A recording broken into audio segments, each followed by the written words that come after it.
Hey! Tambala na! At eto na sila, ang nag-iisang masugid na tagahanga ni Nicole Yala. Chris Chuper! Kasama ang nag-iisang diehard fan ni Chris Chuper, Nicole Yala! Dear Nicole and Chris.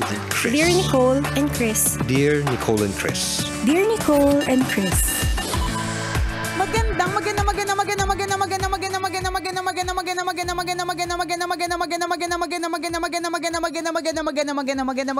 Magandang morning, Luzon, Visayas at Mindanao Metro and Mega Manila. It's a Feel Good Tuesday. Hi, partner! Hi, partner! Hi, mga kabisyo! Kumusta naman kayo ngayong araw na ito? May pera pa po ba? Ayan na nga bang sinasabi ko eh. Kaya nga ang isang major na katanungan ngayong araw na ito, kailan mo na-realize na walang forever? Parang Sa every time sweldo. naman napapatak ang sweldo. Correct. Laging Yun ganun ang talaga, realization. Sa true lalo, di ba? Kailan mo na-realize na walang forever? Kasi madami nagsasabi ng ganun. Yung mga bagong break. Di ba? Usually, dyan naman nag-umpisa yan, partner. Dun sa mga bagong hiwalay na akala mo ang tagal-tagal nila together tapos naghiwalay pa rin. Ganyan. Yung akala mo sila na talaga pero naghiwalay pa rin. Di ba? Walang forever. Pero hindi naman talaga sa love life lang yan. Totoo, hindi lang yung mga may jowa ang nakaka-experience nito. Diba? Kahit yung mga single. Correct. Alam po nila yan. Oo. Sa mga single, ano yung mga definition ng walang forever? Ayan na nga. Oo. Sweldo, walang forever yan, di ba? Totoo. Totoo. Ang sigurong meron ko, kung meron sigurong forever, partner, gastusin. Hindi, Ay, hindi, totoo pero yan. wala rin eh. Kasi pag nategi ka, di wala ka ng gastos. So, wala rin talagang forever. So applicable both in a relationship and for those who are single. Oo, yung walang forever. Kasi syempre, Oo. iniisip ko, ano ba yung mga ano ba yung mga eksena ng mga single? Syempre, ano ba mga eksena? Ang tagal ko na kasi hindi single. Try mo bukas, tapos Ayoko. bigyan ka namin ng 1 week. Ayoko maging single. Ang tawag dyan, immersion. Practice. Ayoko maging single. Okay ako sa double, partner. Walang Oo. forever. Okay, sa sweldo. Diba? Walang Oo. forever. Maski naman bills, sasabihin natin, hindi na tapos yung mga bills. Diba? O natapos na siya para doon sa kaibigan nating yumauna o tapos na Oo. para sa kanya. Wala nang intindihin. Wala nang intindihin, diba? Yun naman ang gusto niya eh. True. Wala na siyang iintindihin, 'di ba? Kung gusto niya 'yun, 'di ba? Sana hindi mo Oo. naman gusto mategi, partner. Gusto ko na Laban matapos sa mga lang. responsibilidad ko. Wag. Ayan, binigyan ka ng katapusan ng buhay. Ay, Dinatapos ang wag. responsibilities mo. No. Ay, malay mo ba, pinokontra mo gusto niya? Ay, hindi. Kontrahin natin kasi wag mong ikaw magdedesisyon ka tungkol dyan sa mga pagtatapos-tapos ng buhay. Wag. Laban lang. Minsan talaga may feeling tayo na gano'n na parang tapusin na lang kaya natin na lahat para wala na rin problema. 'Di ba? Pero hindi naman po yung solusyon dun eh. Marami pong mga, pagka ikaw ay naka-encounter ng mga taong maraming pinagdaanan ng mga problema, tapos kita mo sa gitna ng lahat nakatayo pa sila, kaya pa nila magpa-parlor, nakakain pa ng masarap, nakapag-milk tea pa. 'Di ba? Ibig sabihin, laban lang. Ganun. Oo. Tama yan. So, ang sinasabi lang natin dito mga kaibigan, things change. Diba? Walang talaga, nothing is permanent Wala in this talaga. world. Totoo yun na kung ano yung pinagdadaanan mo ngayong problema. Diba? Mawawala din yan. Matatapos din yan. Correct. Kasi walang ang forever. Ganun din, kabisyo, kapag meron ka pinagdadaan ng kasiyahan. Oo. Diba? Hindi man, ayaw naman namin putulin yung kasiyahan mo ngayon, diba? Ayaw naman namin basagin ang trip mo Oo. ngayon, diba? Pero hindi rin forever yun, Totoo. Parang, Kasi nababago talaga eh. Ang isip ng tao, di ba, nababago. Damdamin ng tao, nababago. Kung sobrang lungkot mo ngayon, maaaring mamaya wala na yan. Yes. Di maaaring bukas masaya ka naman. Maaaring sa mga susunod na araw talagang mararamdaman mo ang kakaibang klase ng ligaya. Kasi ganun po talaga. Correct ka. Hindi laging malungkot. Minsan may saya rin. Meron din. Oo. Huwag mo laging iisipin na puro lungkot na nangyayari. Baka ano lang talaga, sadyang may ganun eh. Yung parang kapag ka nagka-problema ka, hindi ka lang basta poproblemahin ng problema mo. Sasampalin ka pa ng problema mo. Tatadyakan ka pa ng problema mo. Tatapakan ka pa yung nasa lupa ka na nga tinapakan ka pa. Ganun eh. Ganun Totoo. kapag minsan may ganun talaga tayong feeling. kapag dumadating yung mga problema, pero hindi yan forever. Diba? Correct. Kasi again, ang mga salitang o katagang walang forever ay hindi lang sa relationship. Maski sa problema, walang forever yan. Tama. Malalagpasan mo rin yan, promise. Hindi lang natin alam kung kailan, pero malalagpasan mo yan. Kailangan lang maging matatag ka. At pagkatapos at nalagpasan mo, masasabi mo sa sarili mo, ay, pak na pak ako talaga. Nalagpasan ko yun. Correct. Kineri ko talaga yung mga ganyang klase mga pagsubok. Yes. Hindi ako nag-give up. Matatag akong nilalang, Sa di ba? true. Huwag mo nga hayaan na sabihan ka ng mga tao, mahinang nilalang. Oo, wag. Konting problema lang. Kala mo naman, di ba, katapusan na ng buhay. Hindi po ganon. Hindi. Di ba? Life must go on. Lahat tayo may kanya-kanyang klase ng problema. Di ba? Lahat tayo may kanya-kanyang klase pinagdadaanan, pero Correct. lahat tayo lumalaban. Totoo. Minsan lang talaga yung mga ibang mga tao, magaling lang silang magdala. Yes. Hindi halata sa kanila na meron silang pinoproblema. Hindi halata sa mga tawa nila, sa mga ngiti nila, sa mga ingay nila na sila pala ay may mga dinadaanang problema, 'di ba? Lahat tayo, wala namang exempted dyan. wala. Lahat tayo may kanya-kanyang problema. Correct. Diba? Pero patibayan to, patigasan ng Totoo, loob. Sa true. Naku, kung kami ni partner, isa-isa namin yung mga problema namin. Naku, sa inyong lahat. Naku. Dapat tatapos. Yan ang walang forever. Yan siguro may forever. Forever yung pagrereklamo sa mga problema. Ganon. Pero anong ginagawa sa araw-araw? Babangon. Lalaban. Diba? Ganon. The show must go on. Sa true lalo. Ganon ang buhay. Ganyan Diba? talaga. Tuloy-tuloy lang. Huwag kang susuko. Wag. Diba? Totoo yun eh. Kasi ang mundo po hindi naman tumitigil yan eh. Unfortunately. Diba? Pag tumigil ka sa ginagalaw mo ngayon, ikaw ang talo. Kasi yung mundo hindi naman titigil para sa'yo. Yun. Diba? Totoo. Kaya laban lang. Kung gumagalaw ang mundo, dapat galaw ka din. Diba? Galaw-galaw ka. Makibaka ka rin. Correct ka. Laban! Yun, Yan. ito po yung sign na hinihintay mo na huwag kang manghina. 'Di ba? Kapitan mo si Lord, kapitan mo yung mga kaibigan mo, kumapit ka sa mga may pera kasi minsan yung mga may pera talaga sila yung solusyon sa mga problema eh. Yan. Kapit ka lang sa kanila, friend. Huwag kang bibitiw sa kanila, friend. Oh, Ganun. sana lahat ng mga mapepera, no, friendly sila. Yan. Oh, para marami po kayong natutulungan at napapaligayang tao. Yan, Marami diba? kayong naisasalba sa kanilang pagkakalugmok. Huwag po tayong Huwag po tayo madamot sa mga pera natin. Pamigay na yan. Learn to share. Pamigay Be na yan. generous enough. So true. Inutusan. Pala desisyon. Be friendly. Hindi, basta kaya mo yan. Kung ano man yung pinagdadaanan mong pagsubok, kaya mo yan. Sabi na isa nating tambalanisa nagtatanong, Dear Nicole and Chris, tambalanisan niyo po ako since 2008. Grabe, sana naman magkaroon po kayo ng 20th anniversary celebration. Makikijump po talaga kami. Ayan. Anyways, gusto ko lang pong i-share sa inyo na yung tambalanista kong boyfriend ay ex na pala, wala na kami. Sa totoo lang, napakahirap po na tumutok sa tambalan every morning knowing na yung tambalanista kong boyfriend ay hindi na po kami. Paano po ba ako makaka-move on dito? Ayoko namang hindi makinig sa inyo. Thank you, tambalan. God bless. Yarn. Okay. Mahirap talaga yan kasi parang katulad ng paano pa magiging masarap yung favorite ninyong cake. 'Di ba? Kapag bagong break ka kasi lahat may meaning eh. Lahat ng bagay may meaning. Lahat sinasalum mo. Oo, 'di ba? Feeling mo yung mga kanta para sa iyo lahat, 'di ba? Feeling mo lahat ng mga quotation para sa iyo lahat, 'di ba? Mga ganyan. Syempre ganun talaga, maano pa yung sugat eh.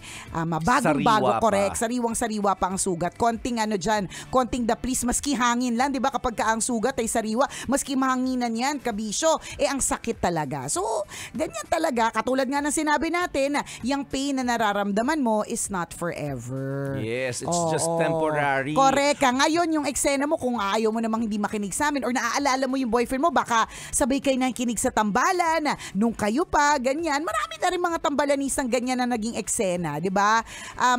Eventually, bumalik din naman sa amin, di ba?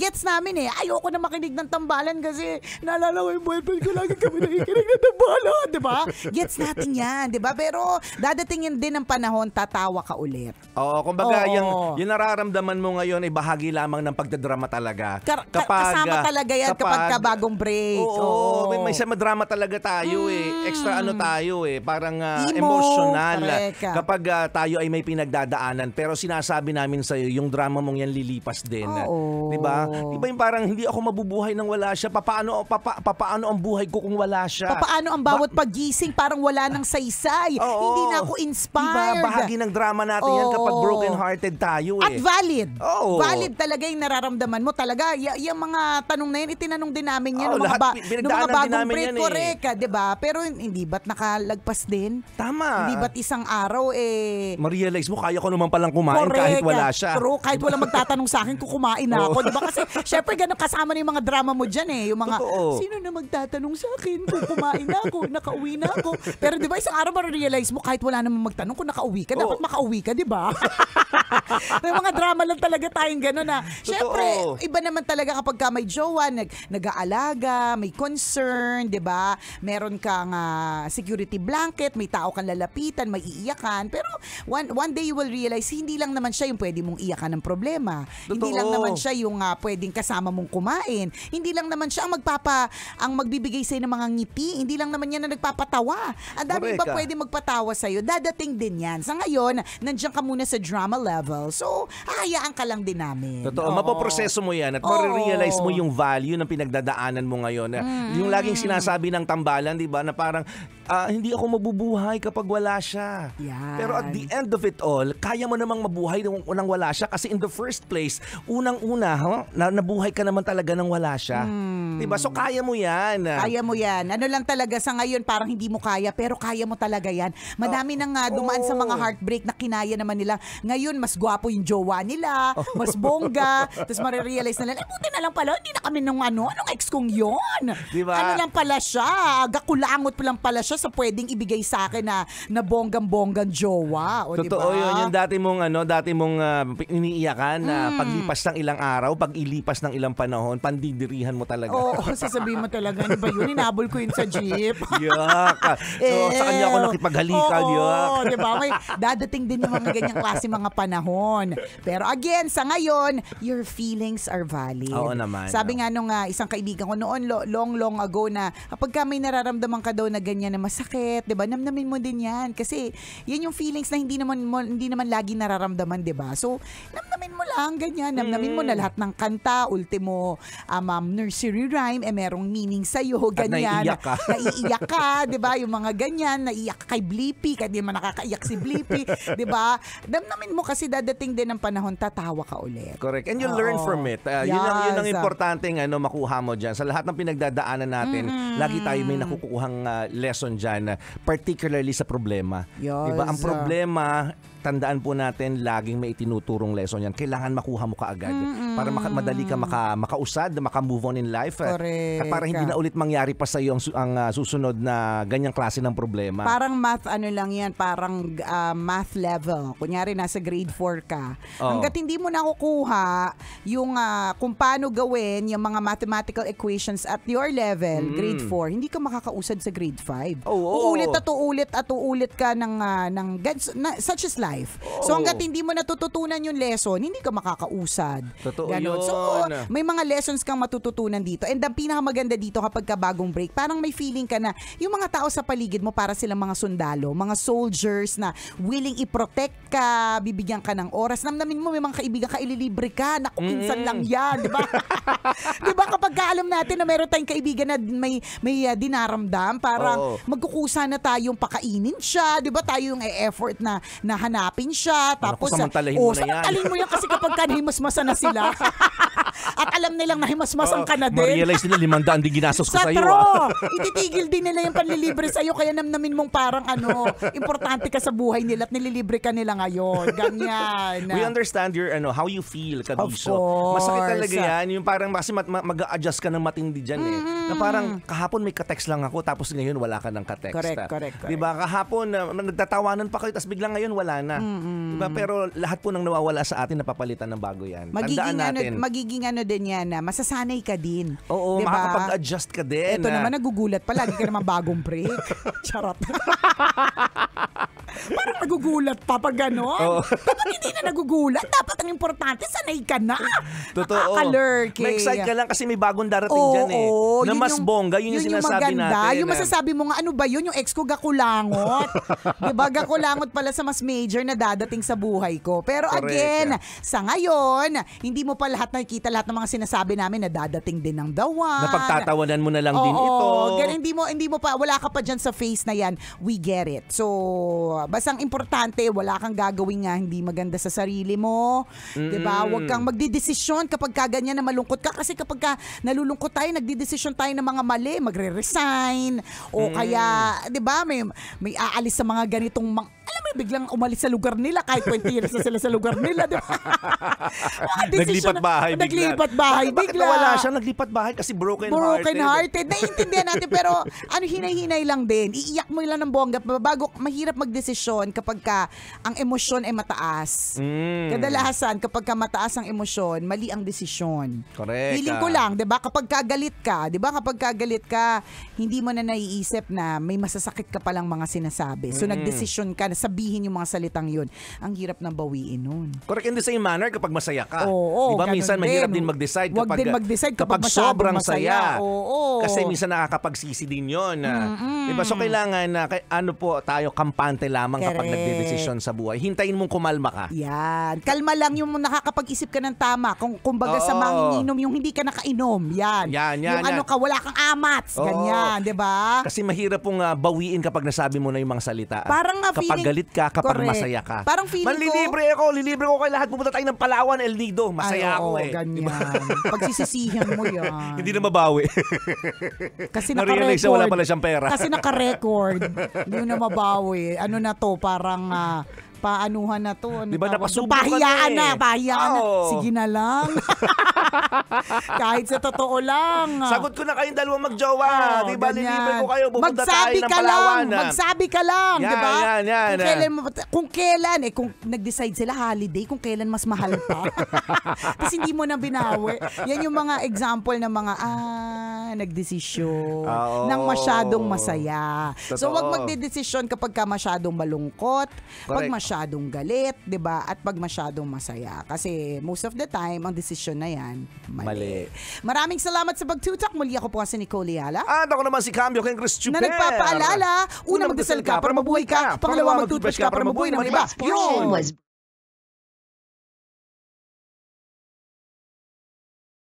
I was about to